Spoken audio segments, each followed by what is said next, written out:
La emergencia climática y la decisión europea de que haya cero emisiones de CO2 en 2050 empujan a las grandes empresas de energía a buscar alternativas. Una de ellas es la tecnología del hidrógeno verde. En la próxima década, Europa destinará 30.000 millones de euros a investigarla.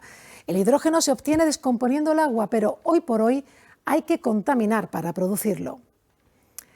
El objetivo es lograrlo con energías renovables, aunque esta prometedora apuesta presenta dificultades. Conseguir hidrógeno requiere mucha energía y grandes superficies para plantas eólicas y solares. También obligará a un cambio de hábitos, consumir sin contaminar y consumir menos.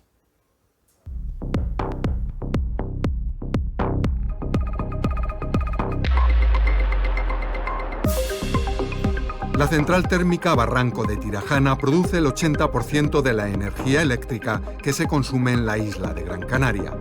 Ahora utiliza gas natural y fuel oil, pero no será por mucho tiempo. Su dueña, Endesa, tiene en proyecto sustituir estos combustibles fósiles por hidrógeno verde. El hidrógeno verde es una de las grandes apuestas de Europa en sus planes de descarbonización, es decir, para dejar de emitir gases con efecto invernadero. De hecho, España destinará a su desarrollo 1.500 millones de euros de los fondos de ayuda europeos. La importancia está en el apellido, verde, y en la forma de conseguirlo, un proceso químico de electrólisis que descompone el agua en oxígeno e hidrógeno y para el que solo se utilizan energías renovables. El hidrógeno va a ser el elemento clave para pasar esa última frontera que necesitan las energías renovables para llegar a lugares donde nadie ha llegado antes.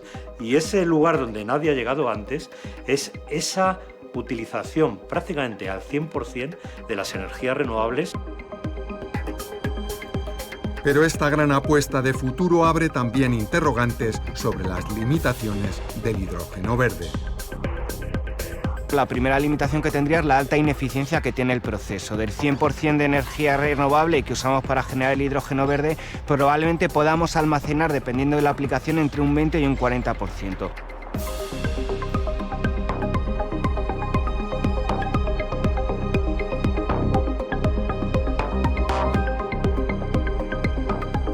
De las chimeneas de la central Barranco de Tirajana apenas sale humo. Aunque cumple todos los protocolos medioambientales, el hecho es que emite CO2 a la atmósfera, algo que dejará de ocurrir cuando el proyecto para alimentarla con hidrógeno verde se convierta en realidad. Para cuando no esté este sol y este viento, en determinados meses o en determinados días, tendremos el hidrógeno almacenado en las centrales y los ciclos combinados que en la actualidad están utilizando unos combustibles que son más contaminantes, a pesar de todo el cuidado que se tiene con ellos, pues podrán ser capaces de utilizar este hidrógeno y de esa manera dar el respaldo incluso sin emitir CO2 a la atmósfera.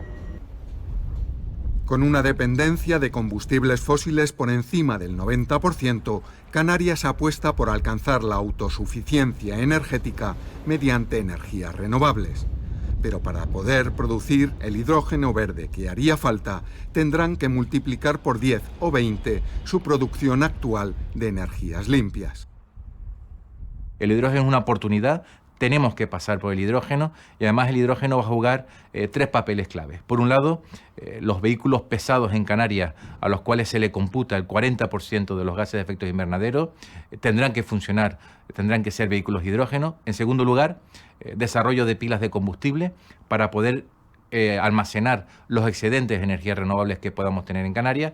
Y en tercer lugar, y es un factor muy importante, que es que las nuevas centrales térmicas que tenemos que ir cambiando en Canarias, que son mucho más pequeñas que las del territorio continental, queremos que sean centrales que estén preparadas para funcionar 100% con hidrógeno. Presidente de la Asociación Española de Hidrógeno, el ingeniero Javier Brey lleva más de 2 décadas dedicado a la investigación sobre este gas combustible. En 2016 fundó en Sevilla, junto a varios socios, una empresa que fabrica electrolizadores, los dispositivos encargados de hacer pasar la corriente eléctrica por el agua para generar hidrógeno y oxígeno. Para él, el desarrollo de una economía del hidrógeno sería una gran oportunidad para España y en especial para pequeñas y medianas empresas tecnológicas como la suya. España va a poder producir y exportar hidrógeno renovable. España va a ser además el punto de entrada de hidrógeno renovable procedente del norte de África. Y sobre todo, España va a poder exportar equipos, conocimientos y proyectos. El hidrógeno, al ser consumido, solo produce vapor de agua. Y vamos a utilizar este hidrógeno en barcos, en aviones, en camiones, en nuestros vehículos. Vamos a utilizar el hidrógeno como una alternativa al gas natural. Este es el laboratorio tecnológico que tiene Repsol en la madrileña localidad de Móstoles. Aquí están desarrollando, conjuntamente con Enagas, un proyecto para utilizar el sol como fuente de energía renovable para generar la electricidad que se utilizará en el proceso de electrolisis y obtener hidrógeno sin necesidad de estar conectados a la red eléctrica. Es una alternativa más para producir hidrógeno de manera limpia. Empezó como idea hace 10 años y eso tiene que ver con las escalas. Empezamos con escalas de centímetros, pasamos a escalas de metros y tenemos previsto para el año que viene ya empezar con las hectáreas. Es decir, empezaremos con la primera planta demo que vamos a instalar en Puerto Llano para demostrar a escala real cómo somos capaces de producir hidrógeno directamente desde el agua con la radiación solar sin necesidad, por ejemplo, de estar conectado a la red. Pero este futuro prometedor que dibuja el sector energético de un combustible limpio y barato a partir del elemento más abundante que hay en la Tierra, el hidrógeno, todavía tendrá que esperar. Los científicos apuntan también sombras y dificultades. Problema, la eficiencia de todo el proceso es muy baja. Vas a perder, dependiendo de cómo utilices este hidrógeno, entre el 50 y el 80% de la energía que has consumido para producirlo. Pero es que además estamos asumiendo de que la producción de energía renovable es infinita o muy grande, y no es verdad. Yo he dicho que con fuentes de energía renovables podremos producir como el 30 o el 40% de lo que estamos consumiendo ahora mismo con todas las fuentes de energía. La industria petroquímica produce desde hace más de un siglo hidrógeno a partir de combustibles fósiles y por lo tanto contaminantes. Repsol es hoy por hoy el primer productor y el primer consumidor de este gas en España. Por ahora no es hidrógeno verde, sino gris o azul, es decir, emplea combustibles fósiles para generarlo y eso implica emisiones de CO2 a la atmósfera. El hidrógeno gris, por lo tanto, es producción de hidrógeno, pero con emisiones de CO2. Una manera de amortiguar esto es capturando ese CO2, haciendo que ese CO2 no se lance a la atmósfera, sino capturándolo y almacenándolo. Hay varias tecnologías para hacerlo y ese precisamente es el hidrógeno azul. Basado en esta tecnología, Petronor, del grupo Repsol, va a desarrollar un proyecto en Bilbao. Combinará la producción de hidrógeno renovable y la captura del CO2 de su refinería de petróleo para crear combustible sintético que podría ser utilizado en los motores de combustión actuales. Una planta de cemento, una planta de acero, no es fácilmente, por mucha tecnología que introduzca, que pueda producir cero emisiones.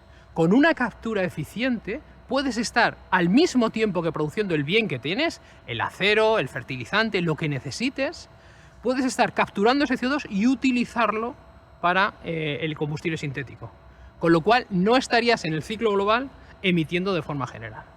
En estos momentos la emergencia climática es indiscutible y es obvio que las grandes empresas que se han estado basando en combustibles fósiles estén buscando salidas a precisamente un mercado, una forma de producción y consumo que sabemos que no cabe dentro del planeta y que hace falta eliminar. Europa destinará en los próximos 10 años hasta 30.000 millones de euros para desarrollar la tecnología del hidrógeno verde. Cifras que colocan a este gas en el centro del debate sobre el cambio climático, pero también sobre la continuidad de nuestro modo de vida. El crecimiento es inevitable porque inevitablemente la cantidad de energía a la que vamos a disponer va a reducirse y además rápidamente en los próximos años. Entonces lo que podemos decidir es cómo nos adaptamos a esta situación. Las necesidades reales de consumo energético que tenemos son muy inferiores a lo que estamos consumiendo ahora mismo.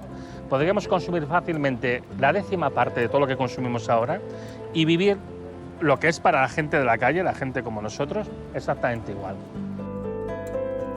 El aluvión de proyectos puestos en marcha conduce a pensar que el hidrógeno ha dejado de ser la permanente energía del futuro y es ya una realidad inminente.